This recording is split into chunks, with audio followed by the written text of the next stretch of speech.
The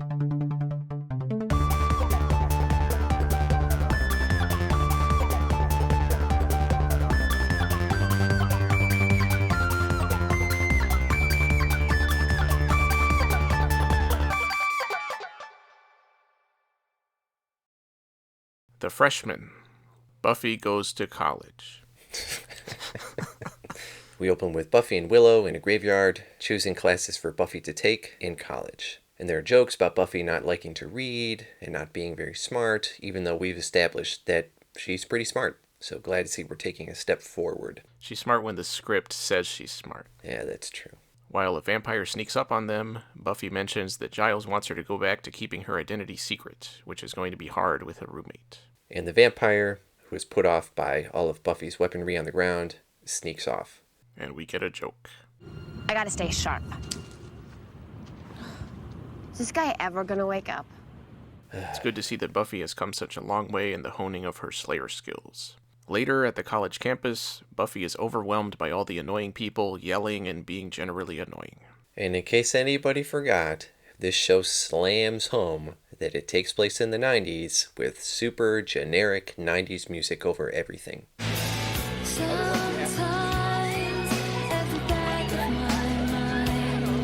Willow meets up with Buffy, and she's excited because it's not dumb high school anymore. And Joss Whedon gives her a very out-of-place metaphor to use. Letting this place just thrust into and spurt knowledge into... Oz pops out, and when Buffy talks about how disorienting everything is, he shows that he's already familiar with the area and knows a bunch of people from his band gigs. How amusing. We also find out that Giles is now unemployed, and Xander is on a cross-country tour, which I was relieved to find out that we wouldn't have to deal with him, at least for a while. Me too. When they get to the library, Willow immediately loves it, but Buffy is put off by everything. She goes to grab a book that they need for their psychology class, and gracefully knocks the stack onto the stereotypical 90s haircut of a kid who is kneeling next to the shelves. I said the Brendan Fraser wannabe. And his lame-ass humor made it clear that he was probably going to stick around for a while. The guy in the show, not Brendan Fraser. Yeah. He says his name is Riley, and that he's a TA in the psychology class. He and Willow hit it off immediately, but Buffy keeps making an ass of herself. What are the chances that he'll become a new love interest for her? Oh, man. I didn't even think of that. You can talk about Buffy's huge dorm room. Buffy goes to her gigantic dorm room. It's practically a house where she meets her roommate, Kathy, who is crazy and way too full of energy, and it was just too much. And I was afraid that she was going to become a regular character too. And that night, Buffy has trouble sleeping because of Kathy's snoring. The next day, at Buffy's pop culture class, the professor calls her out and is a dick and kicks her out. You probably liked him, though. You probably thought what he did was awesome.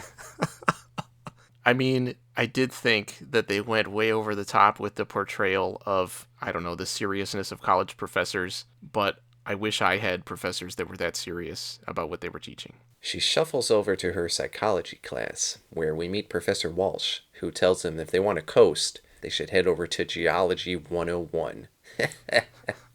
So true. And so far, all of her experiences are only serving to lower Buffy's spirits.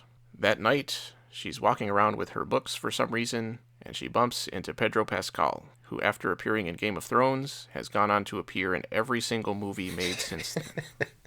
He says his name is Eddie, and he is weird, and talks about having a book as his security blanket. But it's all okay, because he is grabbed by some vampires, which probably would not have happened if for some reason a college campus was completely abandoned at night. Even though later we'll see that there are a lot of people walking around at night, and Buffy even comments on it.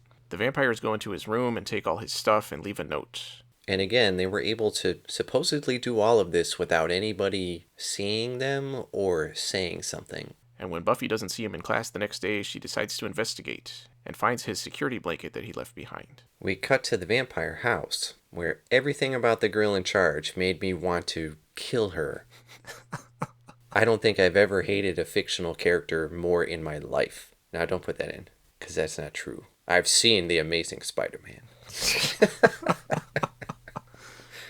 There's some really dumb humor about how dumb the main vampire's goons are, and they go out to find someone to feed on. Buffy goes to Giles' house because she's so overwhelmed with everything and just kind of breaks in. And she finds him wearing a robe and a girl wearing no pants.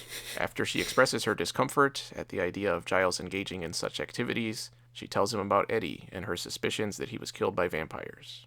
We need research and charts and stuff. And he tells her that it sounds like it's something she could handle herself. And he says he can't always be there to help her. I thought it was pretty out of character. Did you not see the girl wearing no pants? Yeah, that's true. I guess he had a valid reason. And then the sad music tells us that we should be sad.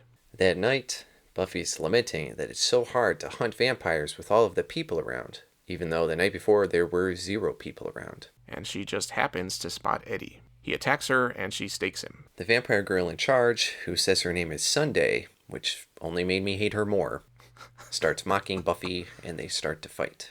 And Buffy proceeds to get her ass kicked by this one dumb vampire girl and runs off like a wimp, giving us another lame joke.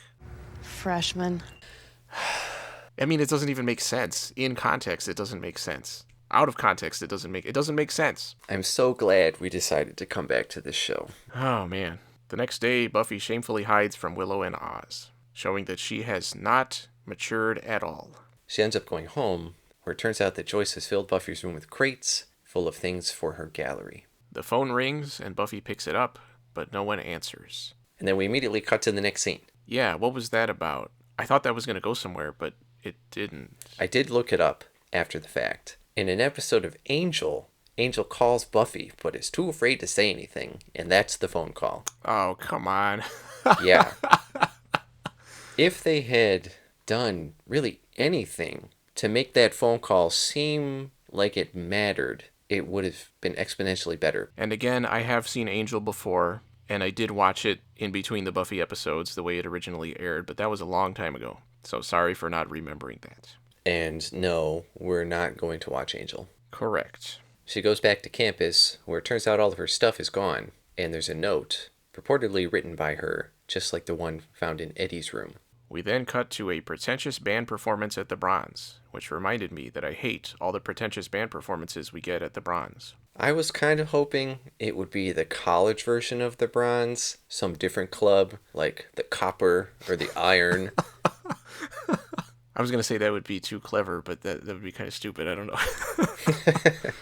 Buffy mopes around, but thankfully it wasn't because she saw Angel talking to a girl this time. Although at one point she thinks she sees Angel. Which made me throw up a little bit, but it turns out it was just his stunt double. She runs into Xander. And pretends to be happy to see him. So I guess we made it 30 minutes without his dumbass. And it turns out that he didn't actually go across the country because he is lame. And he rambles on for a while about nothing interesting, showing that the writers still haven't found a way to fix that. He comments on how depressed Buffy seems, and she mentions the vampires. She says she's worried that she can't take care of everything, including all her college stuff. Xander's pep talk went on way too long and was filled with not funny jokes, and it made me remember why I didn't like him.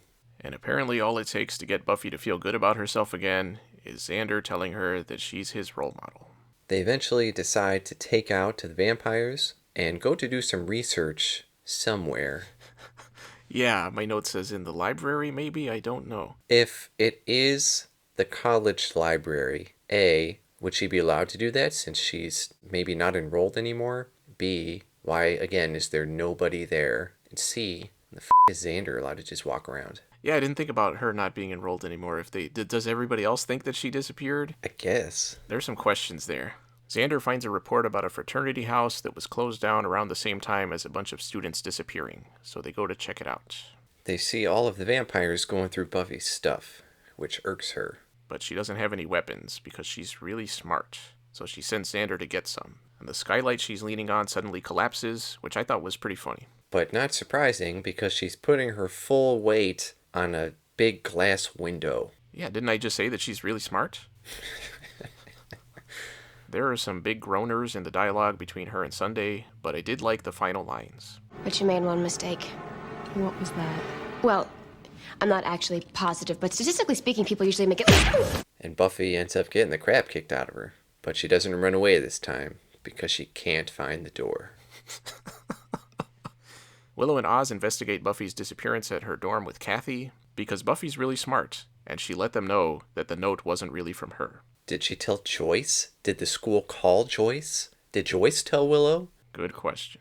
Xander comes in and lets Willow and Oz know what's going on without alerting Kathy to the fact that there's vampires all over the place. Back at the house, Buffy just watches as Sunday breaks her umbrella trophy thing from graduation day. And for some reason, that's what finally helps Buffy turn things around, and she actually starts putting up a fight. The rest of the gang comes to help her out, and true to form, after they win the fight, they let multiple vampires get away without even mentioning it. The gang helps Buffy take her stuff out, and a heavily armed Giles comes running up saying he couldn't just let her deal with things on her own. Did he run all the way from his house carrying all that stuff? And how did he know where she was? They try to treat everything like a joke, which only makes the characters look stupid, but I liked when Willow asked Giles for help. Hey, Giles, can you get this box on top? And we close with the escaped vampire being taken down by a bunch of masked dudes in army clothes. The end. The freshman, overall? The first note of my wrap-up is boo f***ing who. Oh, I'm in college and don't know what I'm going to do, where to go. In typical fashion, the show goes over the top and Buffy is sad and alone or whatever. I suppose a difference this time was that it was actually external things affecting her, at least at first, so that's a plus. But by the end, we're pretty much back to where we started. Everybody has matured and is moving on, except Buffy, but she forcibly drags everybody back down with her by the end of this episode. Willow's little speech about, oh my god, we're terrible friends, we should be enabling Buffy's lamenting sad behavior, really irritated me. I was pretty much on everybody's side except Buffy. The humor is just as lame as it was before. I've already had enough of new characters like Riley and Kathy, but they'll probably keep showing up. That phone call was nothing. It felt like it was nothing. It was probably supposed to be something, but it was just really poorly executed. And after such a long break from this show, being a new season, I was ready for something new and refreshing. Maybe next episode. And that one professor was a dick. Granted, there are teachers like that, but f*** that guy. I was not impressed. I know people say season 4 is when the show really starts getting better, but not at the beginning. But they also said that about season 2. Yeah, so I guess we'll keep going. Gotta get all those views. I gave this one a C-. It almost made it to D range, but Angel was not in it, so... Well, he was in it for like 2 seconds. Was he? When she thought she saw him in the bronze. Oh, I forgot about that already. Maybe just throw up a little bit again. I gave it a C. This was a disappointing season opener compared to seasons 2 and 3, but it was at least above average overall for an episode of this show, at least up to this point. There was some dumb humor, especially with Xander, but for the most part, the humor wasn't as dumb as usual, and some of the jokes I thought were actually funny. I thought Buffy's arc for the episode started out fine. I actually liked that she was disappointed with college, but the turning points for her to suddenly feel good about herself again didn't ring true to me, with Xander expressing his admiration and Sunday breaking that umbrella. It was too simple. It felt like somebody just flipped a switch and all of a sudden everything was okay. It was also disappointing, like you said, to see Buffy still acting so immaturely, especially when she didn't talk to Willow or Oz about not actually having disappeared. This girl just doesn't learn. Sunday and her gang were very underwhelming, and not a convincing obstacle for Buffy after everything she's dealt with. And I am glad Sunday's dead, because I could easily see them saying, oh, she's going to be a main antagonist to this season. Well, but see, next episode they'll introduce her sister Monday. Are you serious? No. Oh, man. That wouldn't surprise me either. The music throughout the episode was way too overt about everything. Whatever reaction we were supposed to have, the music was telling you how to feel before it even happened. That was way too much. I'm glad Angel wasn't really in the episode, but I could have done without even that little glimpse of her thinking she saw him. I suppose in terms of her character, I don't have a problem with it, but I just really hate Angel that much. The tease at the end with the armed mystery figures didn't really give us much of anything, and I'm not especially intrigued. But overall, this episode was significantly better than most of the episodes toward the end of Season 3, and more consistent in tone, and I thought the overall look of the show was better. But it's still not good. That's true, but I'm hopeful that all of those things at least signify an upward direction for the show going forward. We remain hopeful, which is all we can do right now.